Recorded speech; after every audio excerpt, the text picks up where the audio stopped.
In this video, I'm going to show you how to take a model that is underperforming or not profitable and turn it into an extremely profitable model. This is a very simple concept.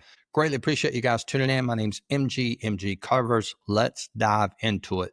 Those of you who follow me for a while know this has been an underperforming year for Major League Baseball. We had extremely successful years the last 2 years. I feel like the market has shifted now, makes it very difficult compared to years past. Now, what you're looking at on this screen, this was from last night, 6/18, just to give you some background of how we were playing this. These are top teams via the model. We had the Mets, Arizona, Cincinnati, Boston. You can see there we play any top 10 team up to -150. For home, we played a run line if applicable. If a team's a dog, we simply play the money line, and we avoid any team going for a sweep or trying to win 3 games in a row in a series. So that's basically the process. So we'll take a look at the tracker here.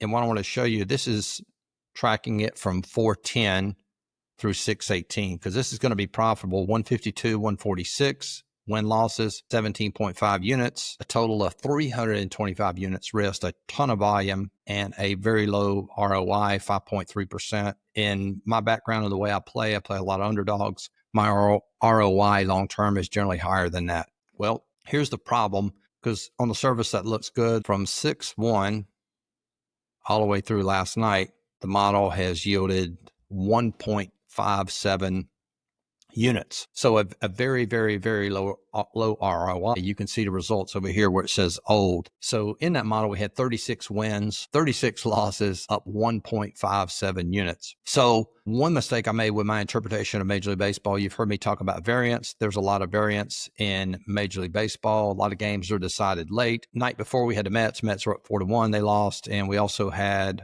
I think it was Arizona, lost in the bottom of the ninth. So that's common for Major League Baseball. So I dismissed that and said, hey, we got to play a lot of volume to account for the variance. All right, so here is the secret. When you have a model that's underperforming or even a losing model, this is the secret.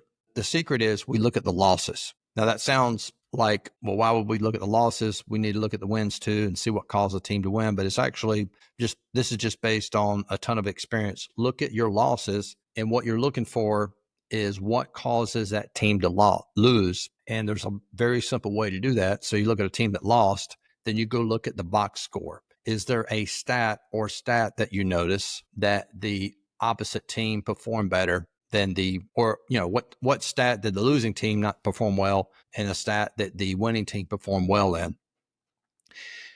And what you want to do with all these losses, see if you can find a consistent variable, consistent stat.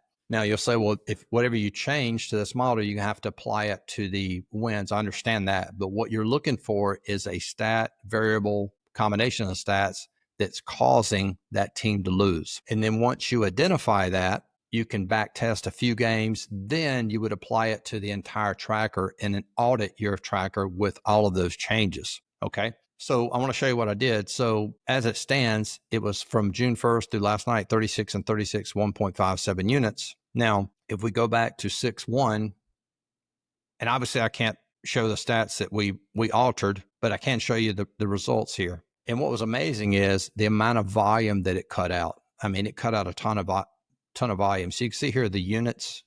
This is whether it won or lost, and these are the wins and losses. And just scroll down. I mean, a ton of games were passed on because of this variable. And then the final results, 19-9, up 12.65 units. Now, again, I understand that's a small sample size, but still obviously more profitable than the way we were doing it. So again, a lot of times with a model, it's not necessarily that the model has lost its edge. It's that your interpretation of the model is incorrect. Meaning, some of you guys could send me a model that's not profitable, show me the entire model, what stats are using, the entire tracker. Could probably do the same concept, look at your losses, audit it. Not saying I could make it profitable, but it could be by using this process. So again, very short video, but I want you to understand the process. So if a model is not profitable, it's underperforming, make sure that model is being tracked correctly. Go look at your losses, take those losses. Is there a stat inside those box scores that's causing that team to lose? Another variable to look at, related to sports betting stats, etc. then once you find that, identify it, then go back and apply that to even the wins and the losses, because there were some in here that obviously won, but were no plays based on the changes we made to the model. Very simple way to do it. Not all the time will this work, but this is the process that's worked for me, and I wanted to share it with you guys out the gate. Hope this video helps. If you want access to this quote new model, very inexpensive to do that, $50 a month. There's a link to join in the description of this video. Greatly appreciate you guys tuning in. Talk to y'all soon. Peace.